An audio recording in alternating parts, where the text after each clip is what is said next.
عدلیہ عدلیہ عدلیہ، ہر طرف وکلا ہے بیچارے، اگر کوئی چاند ایک اچھے ہوتے ہیں ان کو اٹھا لو، ان کو مار دو، ان کو لے جاؤ، ان کے ساتھ یہ کرو، کپڑے اتار دو. کیا تماشا بنایا ہوا ہے. اس طرح عدلیہ ہوتی. میں اس لیے آپ کو کہتا ہوں بار بار کہ پاکستان میں پاکستان کو ٹھیک کرنے میں تو کسی نے کوئی کردار ادا کیا یا نہیں کیا، مگر خراب کرنے میں ہر ایک نے اپنا حصہ ڈالا. کوئی ایسا بندہ نہیں آپ کو ملے گا جس نے حصہ نہ ڈالا.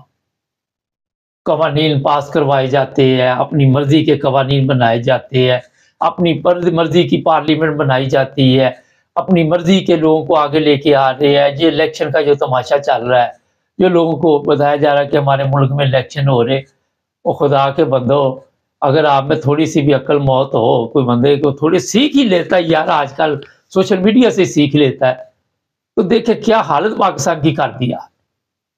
پاکستان کے جو لوگ ہیں ان کو آپ نے عزت نہیں دی، انٹرنیشنل لیول پہ پاکستانیوں کی عزت نہیں. جاؤ سعودی عرب میں، جاؤ دبئی میں، کہیں پہ بھی آپ کی عزت نہیں. جب آپ کے لوگ ہی آپ کو عزت نہیں دیتے، جب آپ کے لوگ ہی آپ کا بیڑا گرک کرنے میں لگے ہوئے ہیں رات دن، تو پھر کسی کو کیا ضرورت ہے جناب کہ آپ کی عوام کی سوچے، اگر آپ اپنی عوام کا نہیں سوچ سکتے. ایک ویڈیو چل رہی ہے، میرے پاس بھی ہے، چند وہاں پہ لڑکیاں اور بڑے بڑے وہ طاقتور لوگ یاشی میں لگے ہوئے ہیں اور قوم کا مذاق اڑا رہے ہیں، قوم کا مذاق اڑا رہے ہیں. اور وہاں پہ بعد میں وہ جو کچھ کرتے ہیں آپ سوچ بھی نہیں سکتے، کسی دن وہ بھی ویڈیو آپ کے سامنے آ جائے. قوم کو انہوں نے سمجھا ہوا کہ یہ کیڑے مکوڑے ہیں. اس ویڈیو میں ایسے لوگ بیٹھے ہوئے ہیں جو طاقتور بھی ہے اور جو صحافی بھی ہے، وہ سب بیٹھ کے اپنا تماشا لگا کے بیٹھے ہوئے ہیں اور وہاں پہ لوگوں کا مذاق اڑا رہے ہیں.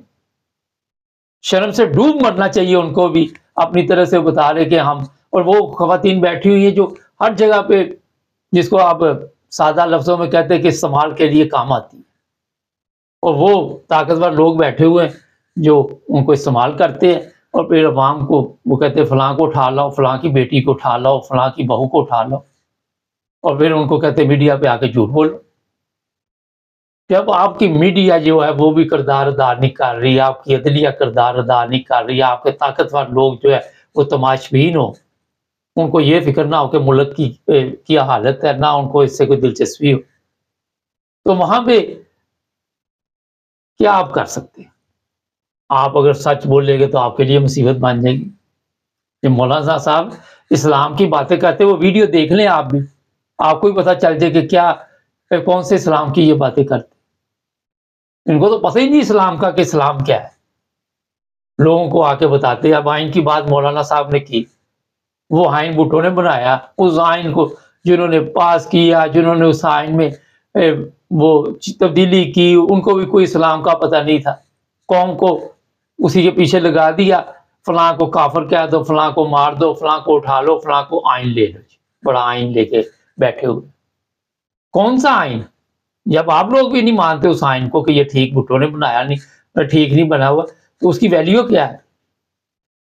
تو جناب جو حالات پاکستان میں بنائے گئے ہیں، ہر چیز پہ آپ کہہ دیتے یہ دشمن نے کیا، فلاں نے کیا، فلاں نے کیا. وہ دشمن کہاں سے آئے؟ رات کچھ دوستوں کے ساتھ بیٹھے ہوئے تھے ہم لوگ، یہی بحث ہو رہی تھی، اسلام کی بات ہو رہی تھی.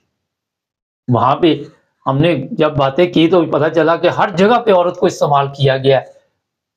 کسی بھی جگہ پہ کسی بادشاہ کو بھی کنٹرول کرنا ہے یا جس کو بھی کرنا ہے، عورت کے ذریعے کیا گیا.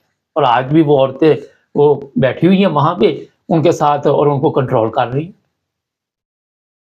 آج آپ دوسرے لوگوں کو کہتے جی آگے نکل گئے ہیں، دوسرے مذہب کے لوگ، اب نام میں لینا نہیں چاہتا، سمجھ گئے ہوں گے جنہوں نے کنٹرول کیا ہو دنیا کا.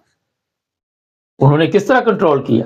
آپ کی کمزوریوں کو دیکھ کر انہوں نے آپ پہ کنٹرول حاصل کیا، پوری دنیا پہ کنٹرول حاصل. لیکن آپ نے کچھ نہیں سیکھا. آج بھی آپ اسی یاشی میں لگے ہوئے ہیں. آپ کے نزدیک صرف آپ کی زندگی ہے، آپ کو یاشی کے لیے میڈیا کی عورتیں جو ہیں وہ ملنی چاہیے، اور جو عورتیں وہاں پہ بیٹھی ہوئی ہیں وہ مذاق اڑا رہی ہیں.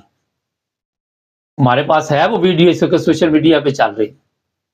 تو جناب پاکستان میں جب تک عدل کا سسٹم نہیں ٹھیک ہوگا، میں ہر دفعہ یہ کہتا، اس وقت تک کسی کو کوئی پتہ نہیں کہ ہم کس طرف جا رہے ہیں، کسی کو کوئی پتہ نہیں ہماری منزل کون سی ہے، کسی کو کوئی پتہ نہیں کہ ہمارے آنے والے دنوں میں بچوں کا مستقبل کیا ہے۔